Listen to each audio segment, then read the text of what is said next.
Back with another one of Rick's Moment. And I have two friends that I brought along for conversation today. On my right, I have. Soraya Ramon, nice to meet you guys again. On my left, I have. Victor, it's nice being here. So I have actually a good topic for us today. And basically, I just wanted to get your opinion on it. And you tell me how do you feel about it. And just give me your perspective on it, okay? So this topic that we're going to talk about is going to be about how does spirituality impact, or vice versa, should I say, how does society impact your spirituality growth? How does society affect spiritual growth? Yeah, how does society impact your spiritual growth? Whether it's in a good way or maybe it's not in such of a good way, Okay. how does it impact your spiritual growth? In your Well, opinion, yeah, in my take it away, opinion, sir. society tends to influence people, and in some ways, it could potentially slow down your spiritual growth Okay. if you have a difference in interpretation of what they're telling you. And the reason why I'm saying that is because I was always a person that I'm not going to just listen to what people tell me. I'm going to do my own thing on it. And growing up as a child, I grew up in a Christian household, went to church all the time. Okay. And my problem, whenever they did pop up, was if I had questions about something that I required, more insight on. As a child, I was always told to, it's just you just have to have faith, or, what I'm saying, or basically they didn't want to be challenged on it. Now, this is obviously a long time ago, but what that does to a person that's naturally inquisitive, whether you're a child or an adult, it could potentially turn you away from that particular movement, because anything that's not along the line of, the direction that that particular clergy system is going, at that time it was kind of pushed away, or you were basically just told to it's faith and you don't have any. Obviously, there's a lot of good things as well, but I'm just showing you an example, or talking about an example of where it could actually have an effect in the opposite way. I respect that. Okay, so Go ahead. I have that was good. I have a little more in depth of that. Okay, so based on once again what I was saying earlier on like religious standpoints, there's a lot of people coming from different places that's, helped establish the country as opposed to the United States of America as a whole. But in terms of spirituality, I feel like it's gotten more, it's kind of ended up being the fad for the past couple of years. Like I was saying last time with the tarot cards and stuff like that, but I feel like a lot of people are always chiming off on each other, always picking up on each other's ideas and things like that. And spiritual wise, we've kind of gotten more aware over the years as a collective consciousness, especially with things that are going on in the upper high end, like the government and things like that. We're kind of having the veil kind of opening our eyes, and we're all kind of coming together and seeing certain things and really caring about the earth now and stuff. So there's a lot of things going on, so it impacts society a lot. I don't know, that's all I have for right now.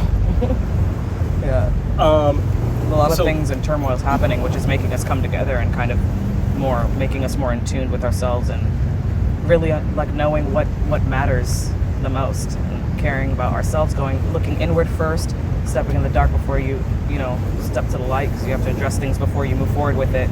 And a lot of the disasters that are happening right now, things are having people come together and kind of have an opening eye. They're looking more within themselves and helping each other out in the earth and things like that. So I'm really happy that there's these years people have kind of been awakened and kind of stepped out of their ego and their selfishness. I mean, there's still a lot of people that are egotistical and things like that, but we're kind of starting to be more aware, and we influence each other in a lot of ways, So we're kind of not really looking up to the people that give anymore, and we're not reciprocating. People are working on themselves. They're seeing that they have to give to themselves first before giving to others. So I feel like a lot of things that are going on are helping us as a collective kind of look more inward, like I'm saying before, and kind of get in tune with ourselves more.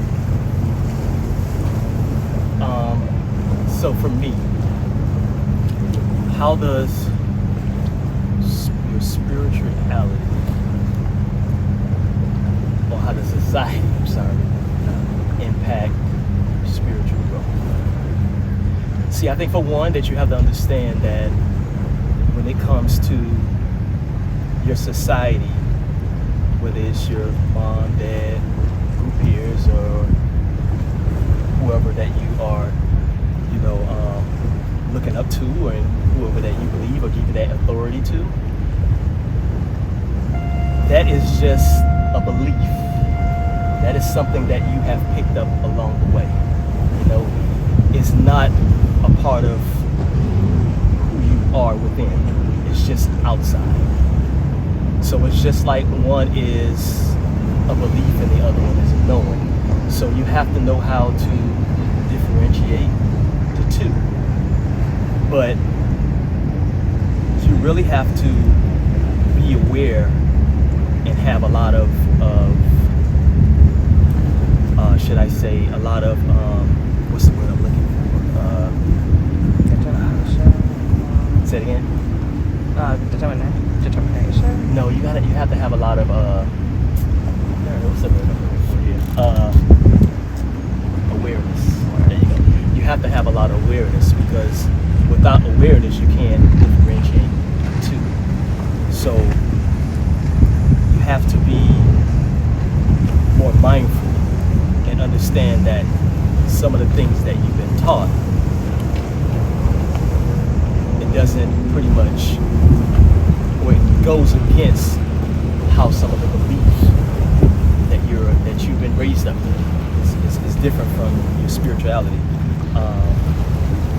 But that's how it is for the most part. You just have to just be more mindful and be more aware, and when it comes down to that. So anything else?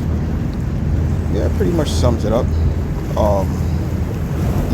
Like you said, you just have to be aware of certain things, and not everything that is taught to you culturally is always going to apply for every situation. You just have to have flexibility and understand that like, we're on this side, so we were raised this way, but on the other side of the world, they were raised differently. And I think a lot of the problems that happen is the clashes of culture and the lack of understanding and flexibility, and it causes a lot of problems.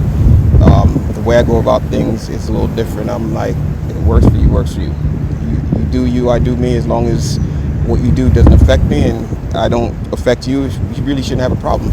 Yeah. But the deeper one has a belief in their particular side, it's almost like their favorite sports team, and it makes it hard for them to just, accept certain things about things and move along. So it's always like clashes. Like, if this side is right, or if we're right, that side has to be wrong. I don't see things that way at all. Yeah, I agree. Also, too, it's like you are.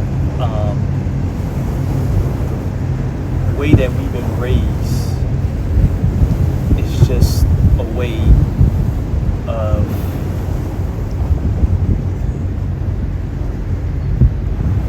I don't want to say maybe like, of course, the way that we've been raised is the way of survival, right? Mm-hmm. So regardless, once again, if it's from your parents or your group peers or so on and so forth, the way that we've been raised, everything that we've been taught is just for us in the survival. So that's like a lower level of a dimension. But there is a higher level that we get to have experience. So for the most part, it's just a survival that we all know. We haven't even reached to a high dimension yet. So when you talk about the way that you've been raised, and not saying that it's bad things about the way that you've been raised, because it's good things comes from that as well too, but it's just like a survival, and you need more than survival to understand about life. Survival is only going to teach you a few things. You need to get above that. So that's pretty much how it works